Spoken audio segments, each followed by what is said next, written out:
तो आज हम स्टार्ट कर रहे हैं chapter number 3, change in profit sharing ratio. नाम से ही पता चल रहा है कि पार्टनर हैं, पहले किसी और रेशियो में प्रॉफिट डिस्ट्रीब्यूट करते थे और किसी और रेशियो में करेंगे। बैठे बिठाए किसी भी रीजन से उनका आपस का वो हमारा से मतलब नहीं। हम तो एज अकाउंटेंट रिकॉर्ड करते हैं। अब उनकी आपस में सहमति है, अपना प्रॉफिट शेयरिंग रेशियो चेंज करना चाहते हैं तो कर लो भैया। लेकिन उसमें बहुत सारे इशू आते हैं। इशू कैसे आते हैं? क्योंकि बहुत सारी चीजें ना प्रॉफिट शेयरिंग रेशियो में बढ़ती है। प्रॉफिट, सिंपल सी बात, प्रॉफिट है तो प्रॉफिट शेयरिंग रेशियो में बढ़ता है। तो चलो वो तो कोई बात नहीं। प्रीवियस ईयर्स में प्रॉफिट ओल्ड रेशियो में बढ़ता आ रहा था, फ्यूचर में न्यू रेशियो में बढ़ जाएगा। कोई दिक्कत वाली बात नहीं है। जो रेशियो चेंज हुआ है वो फ्यूचर के लिए हुआ है, पास्ट के लिए तो हुआ नहीं है। भाई आज अगर पार्टनर ने अपना प्रॉफिट शेयरिंग रेशियो चेंज किया है तो पास्ट के लिए किया कि फ्यूचर के लिए किया? फ्यूचर के लिए। तो पास्ट के रेशियो किस रेशियो में बढ़ चुके, पास्ट के प्रॉफिट किस रेशियो में बढ़ चुके होंगे? ओल्ड रेशियो में। और फ्यूचर के प्रॉफिट न्यू रेशियो में बढ़ेंगे। इसमें तो कोई इशू नहीं है। इशू आता है वो चीज जो पिछले सालों में हमने कमाई थी, वो प्रॉफिट जो पिछले सालों में हमने कमाए थे लेकिन बांटे नहीं थे। बांट लेंगे, फ्यूचर में बांट लेंगे। अभी जरूरत नहीं है, नहीं बांटते, रखे रखो। अब वो प्रॉफिट शेयरिंग रेशियो अगर चेंज हो गया तो अब वो एक्चुअली किस रेशियो में बंटना चाहिए? बिल्कुल सही बोला, पुराने में। लेकिन दिक्कत यह है कि आज अगर प्रॉफिट शेयरिंग रेशियो चेंज होता है तो फ्यूचर में सारी चीज फिर उसी रेशियो में बढ़ती है। अब लेकिन ये तो गड़बड़ है। भाई जो चीज मतलब जिसे बोल सकते हैं रिटेल अर्निंग की बात कर रहा हूँ मैं, एक्चुअली रिटेल अर्निंग। फर्म जो प्रॉफिट कमाती है वो सारे के सारे बांटती नहीं है, कभी कभी अपने पास रख लेती है, रिजर्व में डाल लेती है। तुमने देखा भी होगा फंडामेंटल में कि प्रॉफिट का कुछ हिस्सा हम रिजर्व में डाल देते हैं, कुछ बांट देते हैं। तो प्रॉफिट का जो हिस्सा हमने बांट दिया था वो तो चलो ओल्ड रेशियो में बढ़ चुका, लेकिन जो हिस्सा हमने रिटेन कर लिया था, जिसे हम बोलते हैं एक्यूमुलेटेड प्रॉफिट यानी रिटेन अर्निंग, करते करते करते करते काफी सारे प्रॉफिट इकट्ठे हो जाते हैं। आज अचानक से पार्टनर ने अपना प्रॉफिट शेयरिंग रेशियो चेंज कर लिया। ऑब्वियसली जिसका रेशियो कम हो रहा है वो तो रोएगा। वो ठीक है, रेशियो कम हो गया, वो कहेगा ठीक है फ्यूचर का प्रॉफिट ठीक है, मैं कम रेशियो मेरा है, मैं उस हिसाब से ले लूंगा, लेकिन प्रीवियस ईयर के जो इतने सारे प्रॉफिट इकट्ठे हुए पड़े हैं उसमें तो मेरा हिस्सा ज्यादा बनता है और मुझे मिलेगा कम। ये तो मेरे साथ नाइंसाफी है। समझ रहे हो बात को? जैसे मान लो आप तीनों ही पार्टनर हो, 1:1:1 पे, बराबर बराबर 1:1:1। हर साल प्रॉफिट 1:1:1 में बांटते थे आप तीनों। मैं बोर्ड पे लिख के बताता हूँ। जैसे मान लो एबीसी है, उनका ओल्ड रेशियो है 1:1:1। ये उनका ओल्ड रेशियो है। उनकी आपस की सहमति हुई और फ्यूचर का रेशियो हो गया 2:2:1, कि फ्यूचर में 2:2:1 में बांटेंगे प्रॉफिट। अब लेकिन प्रॉब्लम ये है कि मान लो रिटेन अर्निंग है इनके पास 60,000 रुपए की। तो ये जो 60,000 रुपए की रिटेन अर्निंग है, ये पास्ट के प्रॉफिट है कि फ्यूचर के प्रॉफिट है? पास्ट के। तो पास्ट के प्रॉफिट है तो किस रेशियो को बटनी चाहिए? 1:1:1। आज उन्होंने प्रॉफिट शेयरिंग रेशियो चेंज कर लिया, तो फ्यूचर में जब भी ये प्रॉफिट बटेगा तो फ्यूचर में किस रेशियो में बटेगा? अब ये इसमें तो सी के साथ नाइंसाफी हो गई, क्योंकि सी का हिस्सा इसके अंदर बनता है 20,000, लेकिन because of change in PSR future में जब भी सी को मिलेगा तो कितना मिलेगा? 12,000। 12 ही मिलेगा ना? हाँ। अभी तो नाइंसाफी है सी के साथ। अब इसको कैसे सही कर सकते, इसको कैसे जस्टिफाई करें, कैसे इसको सही करें? दो ऑप्शन है। या तो ऐसा करो, इस प्रॉफिट को बांट दो। ऐसा करो, झगड़े की जड़ को ही खत्म कर दो। अच्छा 60,000 का प्रॉफिट है ना, ये लो भैया अपने अपने पकड़ो 20-20 हजार, खत्म, बांट दो। लेकिन ये कोई अच्छा ऑप्शन नहीं है। भाई हमने अगर प्रॉफिट रिटेन किए थे तो पीछे कोई रीजन होगा। हमको फंड्स की रिक्वायरमेंट थी, तो हमने इसलिए प्रॉफिट नहीं बांटे थे। हम चाहते अभी भी ना बांटे, जब जरूरत होगी फ्यूचर में बांट लेंगे, अभी नहीं बांटना चाहते। तो फिर क्या समाधान है? कॉमन सेंस से सोच के बताओ। इग्नोर कर दिया तो भैया सी के साथ नाइंसाफी हो जाएगी, उसको फ्यूचर में 12,000 ही मिलेंगे, ये तो कंफर्म है। अब जो भी बटेगा फ्यूचर में 2:2:1 के रेशो बटेगा, जब भी बटेगा। अगर आज प्रॉफिट को नहीं बांटते तो फ्यूचर में सी को 12 ही मिलेंगे, ये कंफर्म है। तो अब लेकिन अकाउंट में कभी किसी के साथ ना इंसाफी नहीं होती, हिसाब होता है, हिसाब मतलब हिसाब। तो क्या कर सकते हैं फिर इसको? बताओ ना क्या करूं, समझ में नहीं आई बात आपकी। जो 60,000 की रिटर्न वाली है, वही तो बात है, बांटना ही तो नहीं है, बांट दिया। अगर वही तो, एक तरीका तो है कि बांट दो, ठीक है, एक ऑप्शन ये भी होता है, बांट दो। तो फिर तो बांटना है तो फिर तो 1:1 में बांट दो, बात ही खत्म। 1:1 में बांटना है, बांट दो, खत्म, वो तो रिजर्व खत्म हो गया। लेकिन ये कोई अच्छा ऑप्शन नहीं है, क्योंकि हमने प्रॉफिट रिटेन करते क्यों है, उसके पीछे पर्पस होता है। तो हमको फंड्स की रिक्वायरमेंट होती है। आज अगर तुमने प्रॉफिट बांट दिए, फंड्स भी फर्म में से चले जाएंगे, हमको दिक्कत हो जाएगी। किसी पर्पज से ही फर्म ने रिटेन, हम चाहते हैं 60,000 की सेविंग है, सेविंग रहे अभी के लिए तो। अभी हमें इमरजेंसी नहीं है, अभी हमें जरूरत नहीं है, पार्टनर को भी जरूरत नहीं है फंड्स की, फर्म को जरूरत है, फर्म में रखना जरूरी है। नहीं, फर्म खर्चा, वही खर्चा ही तो करना है, फर्म को पैसे की जरूरत है। अब अगर पार्टनर को दे दिए तो फर्म कहाँ से खर्चा चलाएगी, फर्म को जरूरत है अभी फंड्स की। कोई नया प्रोजेक्ट लॉन्च किया होगा, नई इन्वेस्टमेंट करी होगी, रिटेन कर लिया तो फ्यूचर में सी को 12 ही मिलेंगे फिर।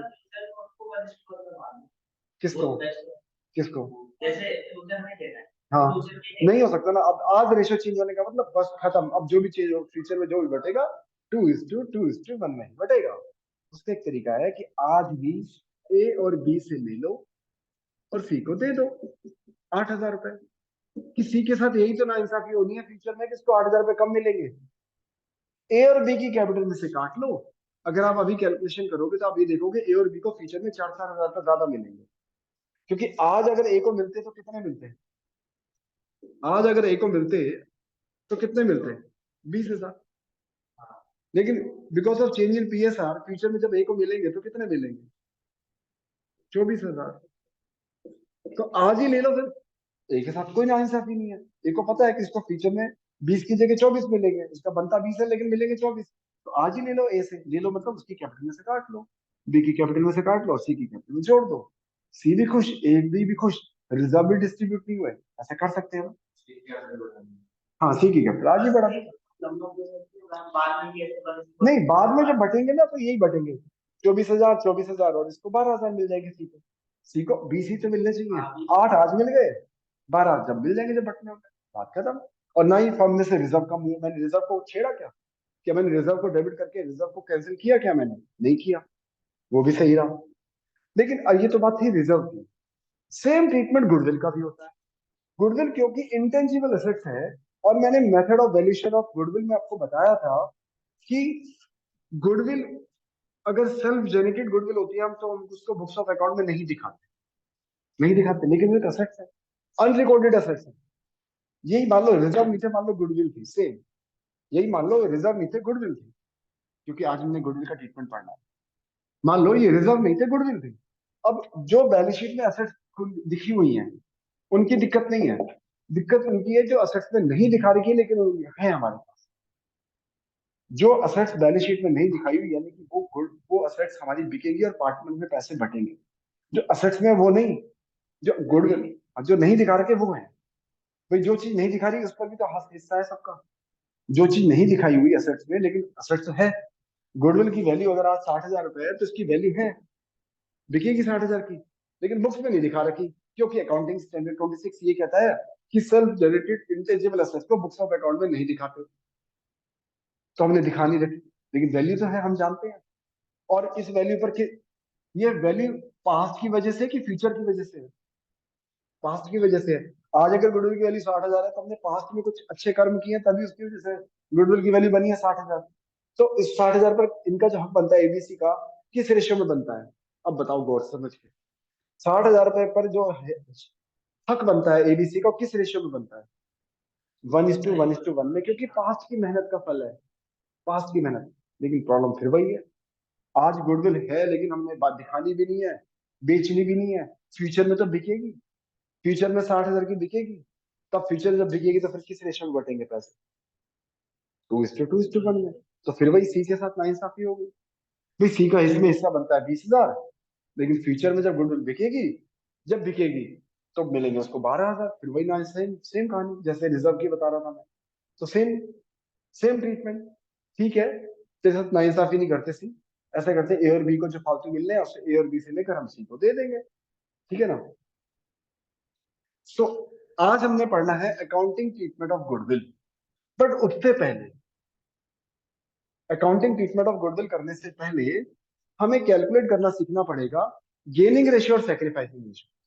मैंने रब कर दिया गलती से। एबीसी का रेशियो, ओल्ड रेशियो कितना बताया था हमने, और न्यू रेशियो कितना डिसाइड हुआ था। तो क्वेश्चन में ओल्ड रेशियो न्यू रेशियो आपको दिया होगा, ठीक है। आपको निकालना पड़ेगा ए कितना गेन या सेक्रीफाइस कर रहा है, बी कितना गेन या सेक्रीफाइस कर रहा है, सी कितना गेन या सेक्रीफाइस कर रहा है। तो ए का ओल्ड शेयर कितना था, न्यू शेयर कितना है, एलसीएम कितना हो जाएगा, 5 माइनस 1/15। माइनस नहीं लिखना, लिखना तो 1/15 ही है। लेकिन मुझे अब सोच के बताओ, ए का रेशियो बढ़ गया कि कम हुआ है।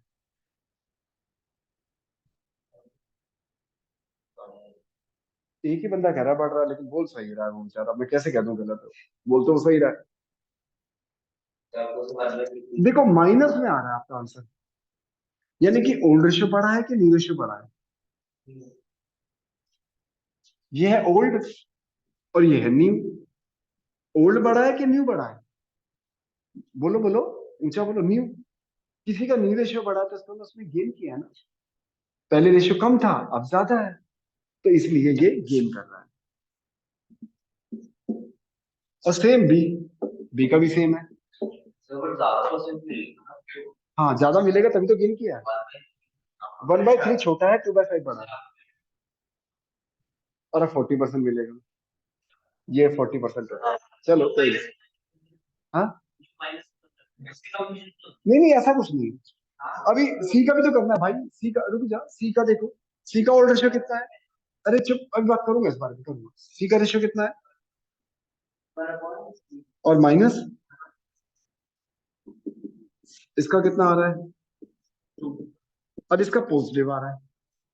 पॉजिटिव आने का मतलब ओल्ड रेशियो बढ़ा था, तो इसलिए इसका 2/15 करेंगे। तो इसका मतलब ये सेक्रीफाइस कर रहा है। यहाँ तक कोई डाउट हो तो पहले पूछो, अब पूछो क्या कह रहे थे आप। हो गया क्लियर। तो ओल्ड माइनस न्यू करो या न्यू माइनस ओल्ड करो, ये मैटर नहीं करता। मैटर करता है कि आपका दिमाग चलना चाहिए, आपको ये पता होना चाहिए कि कौन गेन कर रहा है, कौन सेक्रीफाइस कर रहा है। हाँ वैसे ही बात कर रहा हूँ, अब वो आपकी मर्जी, अब जैसे चाहे करो, इसमें कोई इशू नहीं है। लेकिन अभी जो मैंने अभी वर्किंग करी थी, अब उसको एक्चुअल में एग्जाम में कैसे करोगे। अगर मान लो क्वेश्चन में दिया हुआ है, at the time of change in PSR the goodwill is to be valued at ₹60,000, कि at the time of change in PSR firm की गुडविल की वैल्यू है 60,000। तो हम करेंगे गेनिंग पार्टनर डेबिट, अभी लिखवाऊंगा, अभी नोट मत करना। Gaining partner debit to sacrificing partner. बताओ किसको डेबिट करूंगा, क्योंकि ये दोनों गेनिंग पार्टनर है। सेक्रीफाइसिंग पार्टनर कौन है, सी। पर कितने से, पूरी फर्म की गुडविल की वैल्यू कितनी है, ए ने कितना गेन किया, यानी कि 4,000, यानी कि 4,000। और सी ने कितना सेक्रीफाइस किया था, 60,000 का 2/15, यानी कि 8,000। वो वो कॉन्सेप्ट सम था, मैंने जो समझाया था कि आज अगर गुडविल बढ़ती तो ए को मिलते 20,000, आज अगर गुडविल बढ़ती तो ए को मिलते 20,000। लेकिन because of change in PSR, future में जब मिलेंगे ए को, तो न्यू रेशियो के हिसाब से मिलेंगे उसको 24,000। फ्यूचर में उसको 4,000 रुपये ज्यादा मिलेंगे, उसका राइट 20,000 का ही है, लेकिन फ्यूचर में उसको 24,000 मिलेंगे। तो जो 4,000 फ्यूचर में ज्यादा मिलेंगे, वो हमने उससे भी वापस ले लिए। बात इंसाफ हो गया। तो ये कॉन्सेप्ट था। करना आपको ऐसे है, आपको एग्जाम में क्या करना है, ओल्ड रेशियो और न्यू रेशियो की हेल्प से पहले निकालना है कि कौन गेन कर रहा है, कौन सेक्रीफाइस कर रहा है। फिर आपको एंट्री करनी है gaining partner debit to sacrificing partner. और ये एंट्री कैसे बनी, ये मैंने कॉन्सेप्ट पहले ही समझा दिया आपको, कि हम गेनिंग पार्टनर को डेबिट क्यों कर रहे हैं और हम सेक्रीफाइसिंग पार्टनर को क्रेडिट क्यों कर रहे हैं। ये तो मैंने एग्जाम्पल देके पहले ही समझा दिया आपको, है ना। बता दिया ना कि सी को क्यों दे रहे हैं हम 8,000 रुपए, क्योंकि फ्यूचर में उसको 8,000 रुपए कम मिलने वाले, उसको हमने अभी से दे दिए। भूल ना जाओ, इसलिए याद रखना, जो जीवन में जितना त्याग करता है उसको उतना फल मिलता है। त्याग समझते हो ना, त्याग, सेक्रीफाइस। तो उसने सेक्रीफाइस किया था तो उसको मिलेगा, जिसने गेन किया था उसको वो देगा पैसे। गेनिंग पार्टनर सेक्रीफाइसिंग पार्टनर को कॉम्पनसेट करता है, पूरी partnership.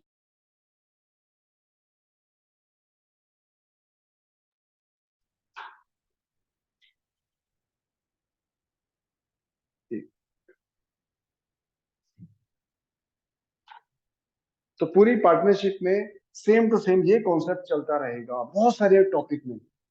Gaining partner sacrificing partner को क्या करता है, कॉम्पनसेट करता है हमेशा, चाहे वो गुडविल के लिए है, चाहे वो रिटेन अर्निंग के लिए है, चाहे वो रिवैल्यूएशन का प्रॉफिट लॉस है, मतलब जो भी है, गेनिंग पार्टनर हमेशा सेक्रीफाइसिंग पार्टनर को कॉम्पनसेट करेगा। अब लिखो, आप हेडिंग डालो, accounting treatment of goodwill, accounting treatment of goodwill in case of change in PSR. आपको याद है मैंने कि आपको हार्ड कॉपी भी दी थी, उसमें था accounting treatment of goodwill. Her chapter में है, चेंज इन पीएसआर में है, एडमिशन में, रिटायरमेंट में, डेथ में, थोड़ा अलग अलग है। तो ये मैंने इसकी हार्ड कॉपी दी हुई है आपको, उस हार्ड कॉपी को अपने सामने टेबल में लगा लेना। अब पूरा साल आपको यूज यूज में आती रहेगी। हाँ हाँ हाँ, वो दोबारा दूं क्या, हो गया तो देख लो। अच्छा, ये तो यहाँ बहुत सारी पड़ी है, और ले लेना।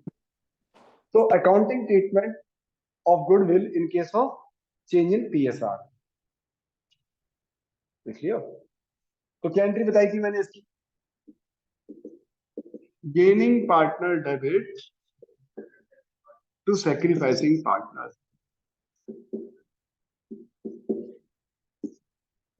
Being adjustment for goodwill, being adjustment entry for goodwill, being adjustment entry for goodwill.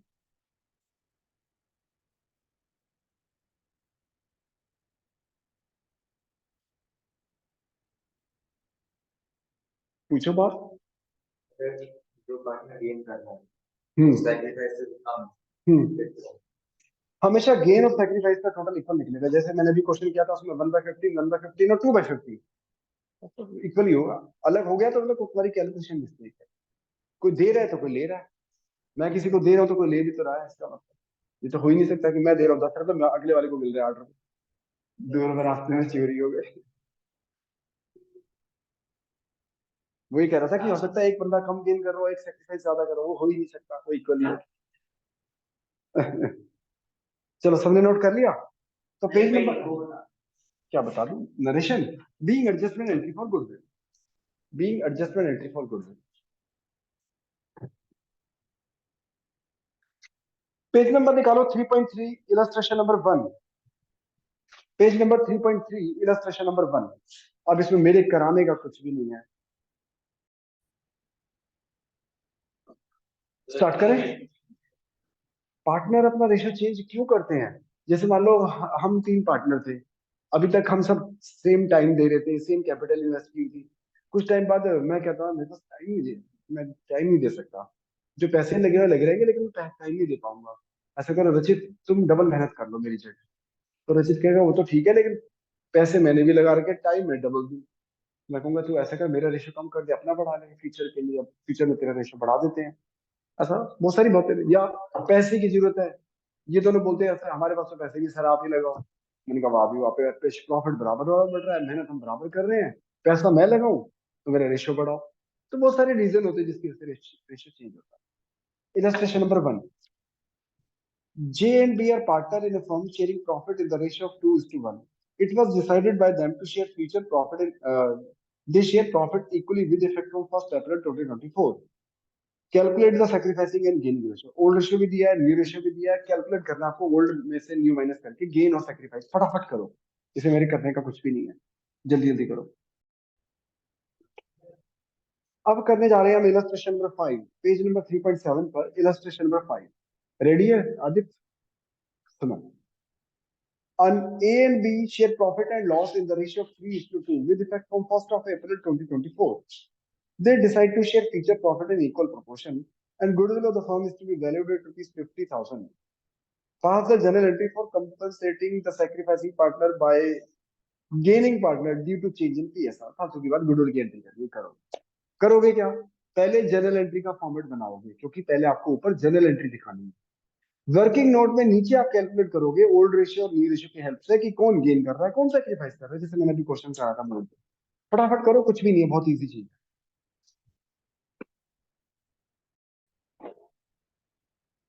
अब इसके बाद है इलस्ट्रेशन नंबर 6। एक बार सब लोग गौर से देखो इधर, बोर्ड मतलब उस पे देखो, बुक में देखो। DSN are partner in the ratio of 3:2:1. With effect from 1st April, they agreed to share future profit in equal proportion. For the purpose of goodwill is to be valued at 2-year purchase of the average profit of last 4 years. Goodwill is to be valued at 2-year purchase of the average profit of last 4 years. तो goodwill का formula क्या होता है? अभी रचित goodwill की value निकालने का फॉर्मूला बताओ sir. Average profit into number of years होता है। बोलो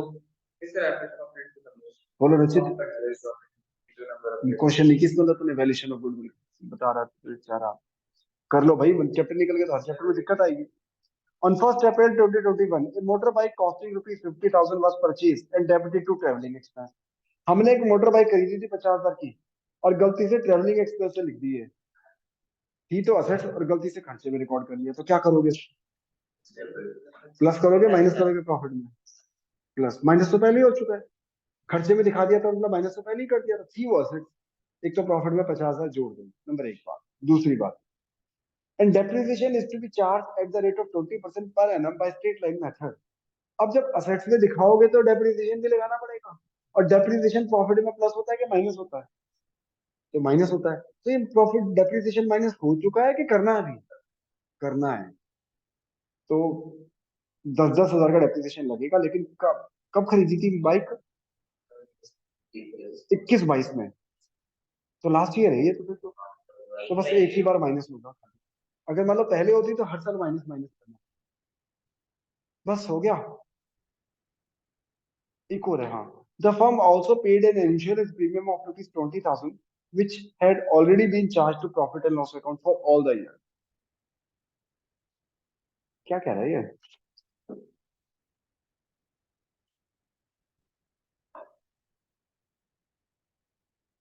फर्म ने इंश्योरेंस का प्रीमियम है, मुझे लगता है इस साल गलत सेंटेंस में मिस्टेक लग रही है मुझे। तो 20,000 का इंश्योरेंस प्रीमियम है जो हर साल लगता है, लेकिन इस साल हमने दिया नहीं है। पर किस साल? सर ये हमने इंश्योरेंस वाला पॉइंट कराया था उसमें। किसमें? चैप्टर 2 में गुडविल वाले। हाँ चलो कोई बात नहीं, मेरे को लगता है खर्चा सेंटेंस सही नहीं है, माइनस हो गया। Equal to the firm also paid an annual insurance premium 20,000 which had already been charged to profit and loss account for। अगर लगा चुके फिर तो कुछ करेंगे नहीं, फिर तो सही है। कहाँ है देखें जरा, सब कुछ हाँ सही है फिर तो। मतलब एक नॉर्मल खर्चा है 20,000 का।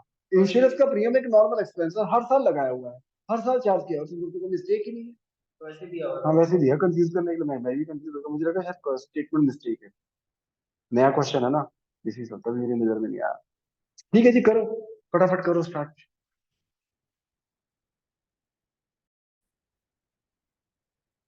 तो पहले सबसे पहले वर्किंग नोट बनाओ, ऊपर जनरल एंट्री की जगह छोड़ दो, वर्किंग नोट बनाओ। पहले करो कैलकुलेशन ऑफ गुडविल या valuation of goodwill. Valuation of goodwill के लिए पहले आप प्रॉफिट लिखो, उसमें जो प्लस माइनस करना है वो प्लस माइनस करो।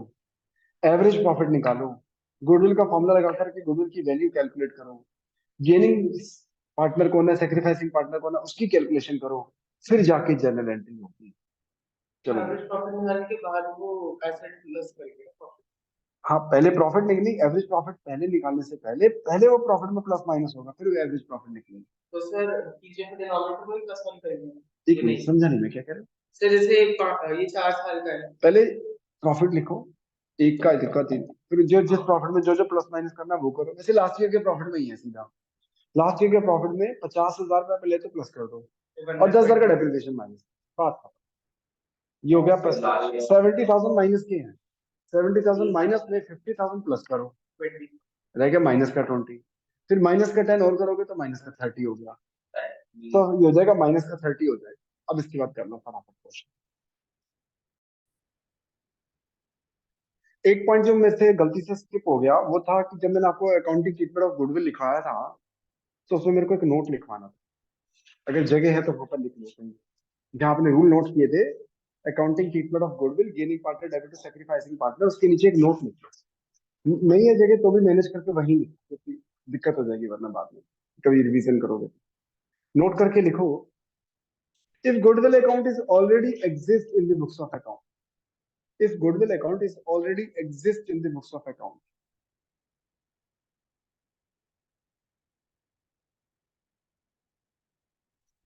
अगर goodwill account books of account में एग्जिस्ट करता है, यानी ब्रैकेट में लिख देना balance sheet, obviously balance sheet में होगा, असेट्स में होगा, और कहाँ होगा? याद है मैंने क्या बताया था इसके बारे में जब पढ़ा रहा था मैं गुडविल का? वैल्यूएशन ऑफ गुडविल पढ़ा रहा था, अकाउंटिंग स्टैंडर्ड 26 पढ़ा रहा था, तो मैंने बहुत बहुत बार बोली थी ये बात कि अगर क्या, क्योंकि इसमें होगा, अगर बैलेंस शीट में गुडविल अकाउंट खुला हुआ है तो उसी टाइम उसको क्या कर देंगे, राइट ऑफ कर देंगे, एमोटाइज कर देंगे, क्योंकि सेल्फ जनरेटेड गुडविल को असेट्स में नहीं दिखा सकते, और अगर दिखाया हुआ है तो हाथ के हाथ उसको राइट ऑफ कर दो। क्या करोगे गुडविल को, डेबिट के क्रेडिट? फट से मुंह में बोला, बोल दिया डेबिट। क्यों करेंगे क्रेडिट? क्योंकि गुडविल का डेबिट बैलेंस होता है, तो उसे अमोर्टाइज करने के लिए क्रेडिट करेंगे। तो एंट्री लिखो, partners capital account debit, entry होगी partners capital account debit to goodwill account, partners capital account debit to goodwill account. अब सोचो किस रेशियो में करेंगे, सोचो ये पास्ट की चीज है कि फ्यूचर की चीज है? पास्ट की है। अब पास्ट की चीज है तो ओल्ड रेशियो ही होगा। तो गुडविल अकाउंट खोला था, पहले खोला था, फ्यूचर में थोड़ा खोले हुए को बंद कर रहे हैं, पास्ट में जो खोल चुके हैं उसी को बंद कर रहे हैं, तो ओल्ड रेशियो। तो लिख दो being goodwill account return of in old ratio, being goodwill account return of in old ratio. Old ratio को अंडरलाइन कर लेना, ये इसमें भी दिख जाएगा। देखो दिख रहा है, यहाँ पे लिखवा रखा है मैंने। पहला है गेनिंग पार्टनर डेबिट, इसमें ये वाली चीज में है ना, gaining partner debit to sacrificing partner, note if goodwill account already exist, partner capital या current account debit to goodwill account in old ratio. ठीक है ना, ये हर चैप्टर में अलग अलग चैप्टर में अलग अलग मेथड से ट्रीटमेंट होता है गुडविल का, इसमें मैंने सारा लिखाया हुआ है, ये मैंने सबको दे रखी है, आपके पास है ना? तो चलो अब हम करने जा रहे हैं इलस्ट्रेशन नंबर 7। उसको देख के तो याद आया, 7 को देख के याद आया, मैं भूल गया बताना। Illustration number 7, page number 3.9, ready? Anil, Sunil, Ramesh are partner in the ratio 5:3:2. They decide to share profit equal with effect from first chapter. Old ratio भी दिया है, new ratio भी दिया है. Goodwill of the firm is to be valued at rupees 1,08,000. आज goodwill की value, जो हमने गुडविल का वैल्यूएशन किया 1,08,000 है, but goodwill exist in the books rupees 18,000। Goodwill account जो खुला हुआ है वो 18,000। तो जो राइट ऑफ करना है वो कितने से करना है, 18,000 से कि 1,08,000? 18,000। जो खुला हुआ वही तो बंद करोगे, और जो gaining partner debit sacrificing partner करना है वो किसकी वैल्यू के बेस पर करोगे, 1,08,000 जो आज गुडविल की वैल्यू है। बस सीधी सी बात, ध्यान रखना, दोनों को कंपेयर नहीं करना। जो गुडविल अकाउंट ऑलरेडी खुला हुआ है उसको ओल्ड रेशियो में तो पहले बंद कर दो, यानी 18,000 से बंद कर दो। फिर आज जो गुडविल की वैल्यू है 1,08,000, उससे आप कैलकुलेट करोगे गेनिंग पार्टनर डेबिट सैक्रिफाइसिंग। ठीक है, अब क्वेश्चन दो बार करना है। If capital R fix and if capital R fluctuating, अगर फ्लक्चुएटिंग कैपिटल है तो एंट्री कैपिटल अकाउंट से होगी, अगर कैपिटल फिक्स है तो करंट अकाउंट से होगी, और कोई ज्यादा डिफरेंस नहीं है, सेम टू सेम। तो चलो जी फटाफट करो, इलस्ट्रेशन नंबर 7 लास्ट, फिर छुट्टी है। और समीक्षा एक बार होमवर्क ग्रुप पे डाल दो एक बार जरा, इलस्ट्रेशन नंबर 8, इलस्ट्रेशन नंबर 8 और क्वेश्चन नंबर 1 से लेकर 10 तक, 1 to 10, क्वेश्चन नंबर 1 से 10 तक, सर और इलस्ट्रेशन नंबर 8, इलस्ट्रेशन नंबर 8, 7 तो आप अभी करोगे 7। और मंडे को आप लोगों का फिर से टेस्ट होगा, fundamental plus method of valuation of goodwill. Lollipop ना दे दो तुम्हें, चूसते रहो ऐसे ऐसे करके, उसमें आई के गुडविल नहीं ना। इस बार फंडामेंटल में भी आएंगे, ऐसा हो रोके दाए, खाली पास में फोकस नहीं करूंगा मैं, पूरे चैप्टर दूंगा ना इस बार तो फंडामेंटल। हाँ चैप्टर छोटा ही, जस्ट छोटा ही रहेगा। अच्छा अच्छा, तो फंडामेंटल और गुडविल का टेस्ट होगा मंडे को, ध्यान रखना।